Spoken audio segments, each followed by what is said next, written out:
Welcome back to another episode of Silent Pals Go to the Movies. This is another Throwback Thursday review, and I'm here with my friend Touly. Say hi, Touly. Hey guys. And today we're going to be reviewing Napoleon Dynamite. And just a fair warning, there's going to be spoilers up ahead, so you've been warned. A listless and an alienated teenager decides to help his new friend win the class presidency in their small western high school while he must deal with his bizarre family life back home. So I'm going to start off with my pros. My first pro is how this film reminds me of Wes Anderson films such as The Royal Tenenbaums, The Life Aquatic with Steve Zissou, in that they are in modern times, but the clothing, technology, even the decor is outdated. This is what makes Napoleon Dynamite stand out as a film to me. The way the main characters can be spotted by either their clothes, their awkwardness, even the settings of their home decor. It makes them stand out from amongst the crowd. Plus, I really enjoyed the opening screen credits that were created. They were really creative by using food, items, even drawings with the name of the cast. My next point is how most people can relate to this film in the way that either we know a Napoleon, Pedro, Uncle Rico, or even Deb in school or in life, or we might even have been them in high school, since we can trace ourselves to either having a trapper keeper, eating school tater tots, attending school dances just to see us, or others just standing there awkwardly. I mean, everybody has an awkward high school story that could actually be in the movie. That's why the awkwardness is always funny, because to us it might be even real, or we might even have been in that situation at one time. My next point is the comedy. There is funny moments, and then there's awkward funny moments, all the way to plain creepy moments. I'm looking at you, Uncle Rico. We go from having a grandmother who does extreme sport to an older brother who's always online in chat rooms all day. For example, let's take Uncle Rico. He himself states that his ex-girlfriend said that he still lives in 1982. He's trying to relive his high school football glory days, just like Al Bundy. Mine is the rudeness, the foul language, and bad manners. So you will find yourself laughing with the characters sometimes, and then laughing at them sometimes, or even laughing at the awkwardness of their situations. Next pro is the dancing. That alone deserves a mention, since a bunch of people have copied the dance since the movie initially came out, either online, school dances, or even just basically making a video. Plus, it makes Pedro win the election at the end of the movie, and it makes Kip move out with his girlfriend, and Uncle Rico gets back together with his ex-girlfriend. Heck, even the grandmother is back with the llama. Next is the cast. They are well casted, and personally, I think they actually personify the characters themselves really well. This is due to their acting, but at the same time, this could be a con, since most of the cast members were typecasted after this movie, and in other films they are just looked at either as Napoleon or Pedro. Now on to the cons. The length for the story, I have to say that it's a bit long, and knowing that it's based off a short film named Palooka by the same director as Napoleon Dynamite, there's a bunch of fillers in the movie, that it was filled with awkward tension, but hey, maybe that's the whole point of the movie, that life is full of awkward tension, so take this as a neutral con. Next con is the post-credit wedding scene. Yep, this was actually added after the movie came out. The studios believed that since it was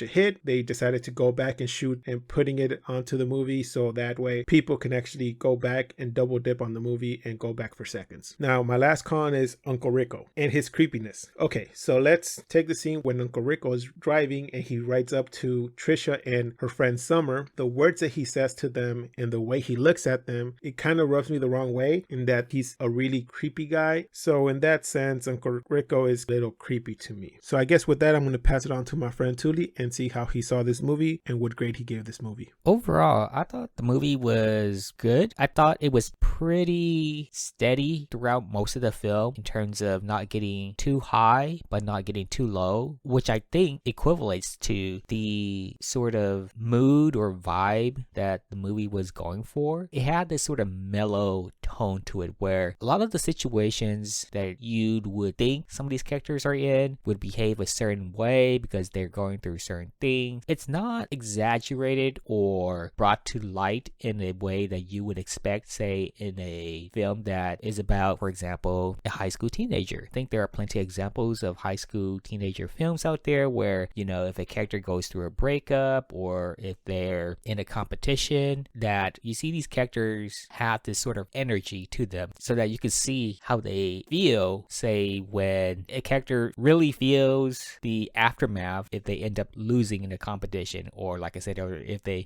character is going through a breakup or stuff of that nature. And there are plenty of examples in this film that kind of resembles these situations, but as I'm trying to allude to here, the sort of reaction that these characters have, it's maybe representative of, again, the sort of mood and tone that the movie was going for. Like, for example, during Pedro's campaign to run for class president, he started not feeling well, had to go home, and when Napoleon went to go visit him because he didn't show up for a day or two, his reaction to that was he shaved his hair off. Although his action was extreme, the way you see Pedro talk about it, it sounded, again, very down to earth. It didn't sound like he was in a panic mode, even though maybe to him it was. The way it was portrayed to the audience, it didn't equate to how maybe we would have reacted if a person who we knew went through such a situation and did something such extreme. It was like one of those situations where what Pedro did, I had a stronger reaction to it than he had himself, which resulted him in wearing the hoodie so that he couldn't show his head. So that's kind of like what I mean. The movie goes about these characters in such a way that it sort of just resembles the sort of mellow tone that the movie had. And that's fine, because I feel like that works for the movie in that it establishes that identity, so that whenever I see these moments throughout the film and see how these characters react to them, I don't take them too seriously. Albeit there were a couple of moments where the characters reacted in a way where I felt aligned with how I would have felt in those moments. Like, for example, the bully scenes. There were a couple of moments where either Napoleon was getting bullied by Summer's boyfriend or a fellow schoolmate was being bullied. And this is kind of where I felt conflicted about Napoleon Dynamite's character at certain points of the movie, where when he saw that, it really showed part of his better character by coming to his schoolmate's aid, asking him how he was doing, if he was fine, and provided assistance to him by providing him protection through Pedro's family members. That I can really appreciate, and I can definitely sympathize with that. And those are moments where I'm like, okay, despite the movie having this sort of mellow tone to it, it's a sort of moment that resonates to me and the way they portrayed it would have been something that I would have expected to see despite how the tone of the movie was. Now, in contrast to that being a point that I like about Napoleon Dynamite's character, if we were going to talk about a con about the movie, I felt that it was kind of contradictory to how he behaved towards his brother, in the way he was, I don't want to say bullying his brother, but how he was putting him into a headlock, which is what the bully was doing to him and his schoolmate. So it's kind of like, is that just brotherly love sort of behavior? But at the same time, to me, it should have been a moment too, or led to a moment where he thought to himself, you know what? I see how these bullies are doing this to me and my schoolmates. Why am I doing this to my brother as well? I don't know. Again, I don't know if that's either a point of, we'll just let boys be boys and, they're brothers and it's okay to do that. But I think it would have elevated Napoleon's character a little bit more for me had I kind of seen him be able to